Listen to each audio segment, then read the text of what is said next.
Olá, eu sou o Derek Bess e nesse vídeo nós faremos o resumo do que foi abordado na disciplina de análise de algoritmos nas aulas 8 até a aula 16. Nós vamos navegar por técnicas avançadas de divisão e conquista, entender os limites teóricos da ordenação, mergulhar na eficiência da programação dinâmica e finalizar com algoritmos de seleção.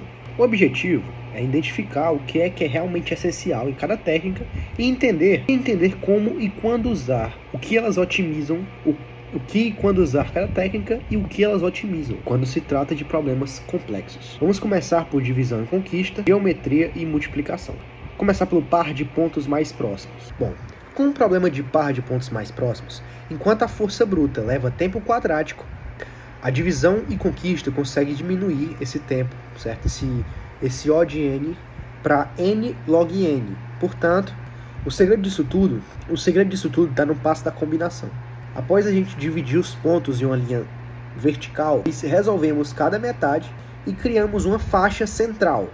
Portanto, o truque geométrico provado por Kleinberg e Tardos diz e mostra que basta verificar apenas os próximos 15 pontos da faixa para garantir a menor distância. Agora, falando sobre o Karatsuba e o Stracing, ainda na divisão e conquista, nós vimos que a multiplicação tradicional de grandes inteiros e matrizes pode ser melhorada. O Karatsuba, ele reduz as 4 multiplicações da divisão simples para apenas 3. Ele abaixa a complexidade de n ao quadrado para n elevado a 1.585, O de n elevado a 1.585. Já o Stracing é praticamente a mesma coisa, só que ele vai de 7 para 8. E ele consegue fazer um O de n elevado a 2.8, que é menor do que 3, né? Que é melhor do que n elevado a 3, né? N elevado a 3, que seria o tradicional para as matrizes. Agora vamos falar um pouco sobre ordenação e limites inferiores.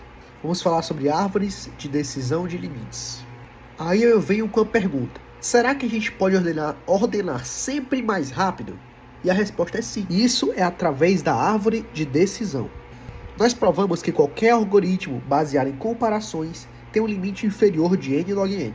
Isso ocorre porque existem n fatorial permutações possíveis. E a altura da árvore binária de decisões reflete no número de comparações necessárias. Para bater esse limite, precisamos de algoritmos que não usem comparações, como por exemplo o count sort. Ele assume que os elementos são inteiros em um intervalo de 0 a k, fechados, e usa contagem de frequências para ordenar em O de n mais k. Nós também vimos o radix sort, que ordena de dígito a dígito de forma estável. Também vimos o bucket sort, que distribui os elementos em baldes para processamento linear necessário. Falando agora um pouquinho sobre programação dinâmica, o exemplo clássico de Fibonacci mostra que a recursão pura é ineficiente, devido à sobreposição de subproblemas. A programação dinâmica resolve isso com memorização, top-down, ou então com tabelas bottom-up, garantindo que cada subproblema seja calculado apenas uma vez, reduzindo para um tempo linear, O de n. Nós vimos a programação dinâmica aplicadas ao escalonamento de linha de montagem, onde nós buscamos o caminho mais rápido entre duas linhas de produção em tempo linear. Outro problema central foi o corte de hastes, mais conhecido como rod cutting. O objetivo é maximizar o lucro cortando uma haste de tamanho n.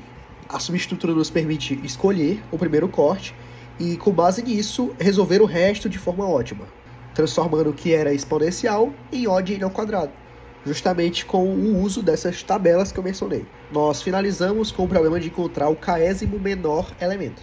Para o mínimo e máximo simultâneo, aprendemos que é possível fazer com apenas 3n sobre duas comparações ao invés de 2n. Para um k que seja genérico, o algoritmo de seleção aleatorizada nos dá um tempo linear. Por fim, estudamos seleção em tempo linear determinística. Para garantir o O de n até no pior caso, nós usamos aquela técnica de mediana das medianas, que eu não sei se você lembra, mas foi naquele grupo de 5 elementos. Isso garante um pivô bom o suficiente para que a partição nunca seja excessivamente desbalanceada, mantendo a recursão dentro da classe de tempo linear. Então, todas essas aulas mostram o quê?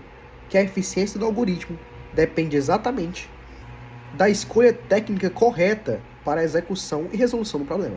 Seja dividindo para conquistar, quebrando os limites de ordenação com conhecimento em dados, ou usando memória para evitar cálculos duplicados em programação dinâmica. Portanto, eu espero que tenha ficado claro. Muito obrigado por assistir esse resumo. E é isso. Obrigado.